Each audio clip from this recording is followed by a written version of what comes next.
Antes de começar, inscreva-se no canal. Aqui, não entregamos apenas histórias, entregamos verdades que transformam. Toda semana, um novo encontro entre grandes nomes e ideias que mudam tudo. Era uma tarde silenciosa em São Bernardo do Campo. O sol filtrava-se entre as cortinas finas de uma sala modesta, onde o tempo parecia ter parado. Lula, já com a barba mais branca do que antes e os olhos marcados por tantas batalhas públicas, sentava-se numa poltrona de couro envelhecida, sozinho, olhando para um ponto indefinido da parede. As últimas semanas tinham sido intensas.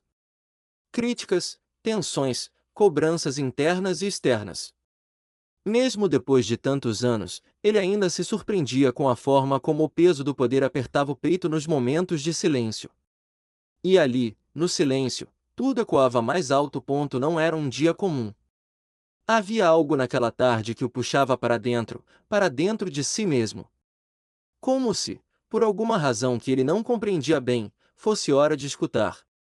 Não as vozes do povo, dos adversários, da imprensa ou dos aliados. Mas uma voz mais antiga, mais suave, e infinitamente mais profunda. Foi então que ele lembrou de Paulo Freire. Lula sempre o admirou. Conheceu suas ideias ainda jovem, ouvindo falar de educação popular, de consciência crítica, de alfabetização como libertação. Mas naquele momento, ele não pensava em Paulo Freire como pedagogo. Pensava nele como homem. Como alguém que sabia escutar o povo, não para respondê-lo, mas para compreendê-lo. E como num sopro que vem de dentro da memória viva, a imagem de Paulo Freire parecia se formar diante dele.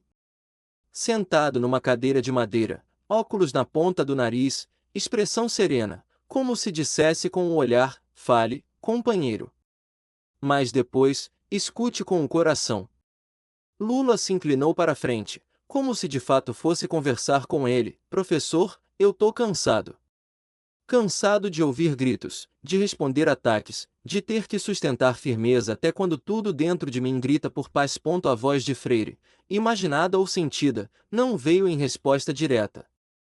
Mas nas palavras que Lula já conhecia e que voltavam agora com outro peso: ensinar exige escutar. Era isso. Aquela frase tão simples, tantas vezes citada em palestras e discursos, agora o atravessava como uma revelação íntima. Ensinar exige escutar. E liderar também. Representar também. Amar, então, mais ainda. Lula fechou os olhos e respirou fundo. Quantas vezes, no calor dos debates, nas pressões do cargo, ele reagiu antes de escutar? Quantas vezes respondeu antes de compreender? Quantas vezes falou alto, com o coração surdo? Não era culpa. Era consciência. E naquele instante, ele percebeu que havia perdido uma escuta essencial, a de si mesmo. A escuta do homem por trás do símbolo. Do filho de Dona Lindu. Do operário que sonhava. Do menino que cresceu carregando água no sertão e aprendeu a sobreviver. Paulo Freire parecia repetir dentro dele: ninguém educa ninguém. Ninguém se educa sozinho. Os homens se educam entre si, mediatizados pelo mundo. O mundo. O mundo tinha lhe ensinado tantas coisas. A resistência. A política. A retórica. Mas agora, talvez, fosse hora de aprender outra coisa. Algo que não se ensina nos palanques nem nos comícios. Algo que só o silêncio oferece. Escutar. Escutar os outros, sim. Mas antes, escutar a si mesmo. Escutar as contradições. As dores. As perguntas não respondidas. Escutar o cansaço que não se pode dizer em voz alta. Escutar o medo de errar. O peso de ser símbolo. Ele então pegou um caderno antigo, que guardava numa gaveta. Era um caderno em que às vezes escrevia palavras soltas. Frases que vinham quando ninguém via. Escreveu devagar, como quem fala com o próprio coração. Hoje, pela primeira vez em muito tempo, eu me escutei. E doeu. Mas depois de escrever, sorriu. Porque sabia, toda cura começa pela dor que se aceita. A imagem de Paulo Freire, imaginária ou espiritual, parecia sorrir com ele.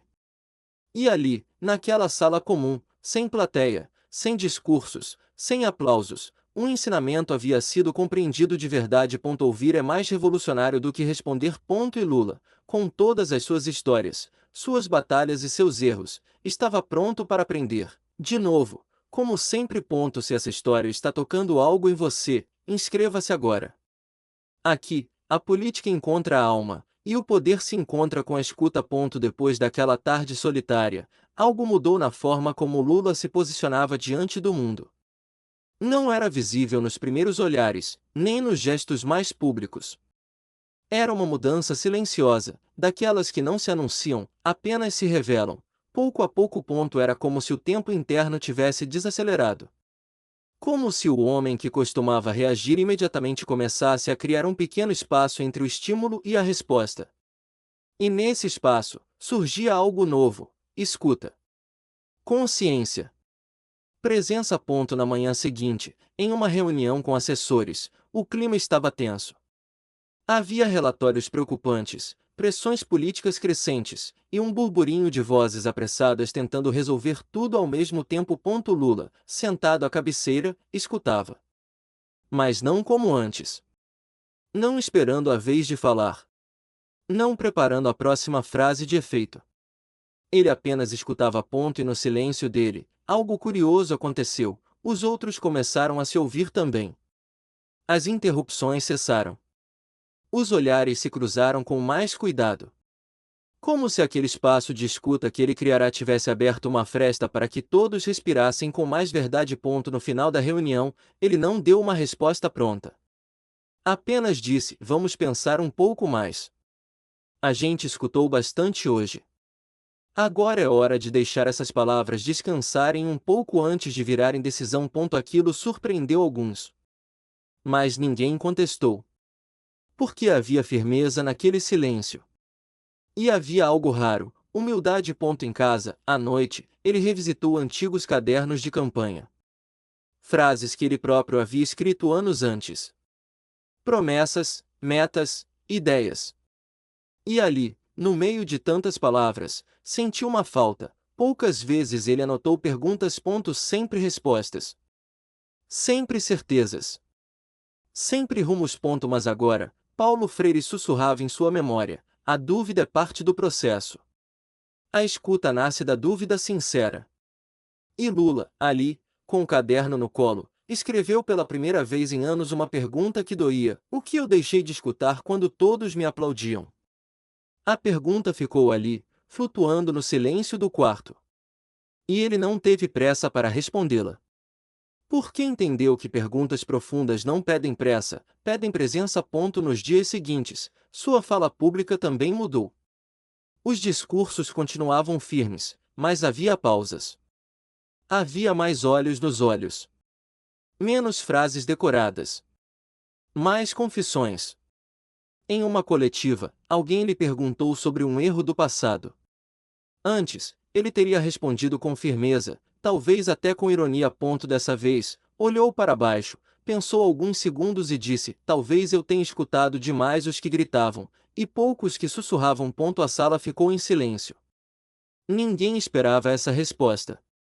Mas ali, algo verdadeiro se mostrou.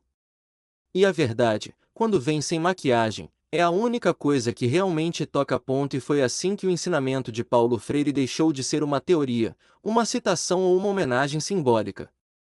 Tornou-se prática. Tornou-se ética. Tornou-se escolha diária. Porque escutar, Lula percebeu, não é só sobre ouvidos. É sobre presença. É sobre ceder espaço interno para o outro existir. É sobre calar o próprio ego por alguns segundos, para que a realidade fale com mais força.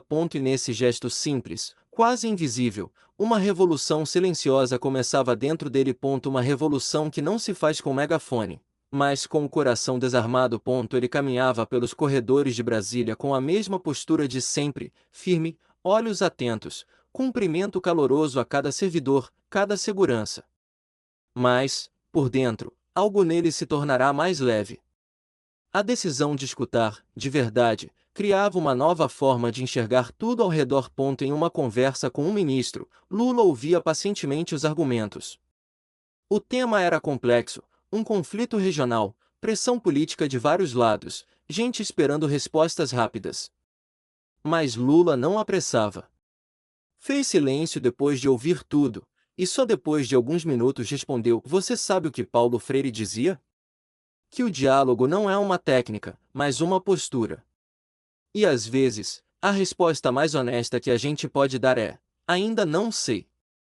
O ministro ficou em silêncio, surpreso. Estava acostumado com respostas prontas. Mas ali, naquele momento, entendeu que havia maturidade em assumir a dúvida. E respeito, principalmente, por quem seria afetado por aquela decisão. Na vida pessoal, também surgiam novos gestos. Numa ligação com um antigo amigo sindicalista, Lula não interrompeu, como fazia antes, para dar conselhos ou relembrar histórias. Apenas escutou. E ao final da conversa, o amigo disse: Você mudou. Não sei explicar como, mas você tá ouvindo com outra alma. Lula riu. Sabia que não era mudança. Era retorno. Um retorno a algo essencial, que talvez tenha se perdido no barulho do poder, nos compromissos, nas batalhas públicas. Nas conversas com os netos, passou a perguntar mais do que falar. E descobriu coisas que nem imaginava: os medos deles, os sonhos, as músicas que gostavam, as ideias que já não cabiam no mundo dele. Não quis corrigir. Apenas escutou. E naquele escutar, algo nele se curou. Começava a entender que escutar era, também, abrir espaço para o novo. Era aceitar que o tempo dos outros não era o seu. Que a verdade dos outros não precisava ser confrontada, mas compreendida. E acima de tudo, que a escuta era uma forma de amar.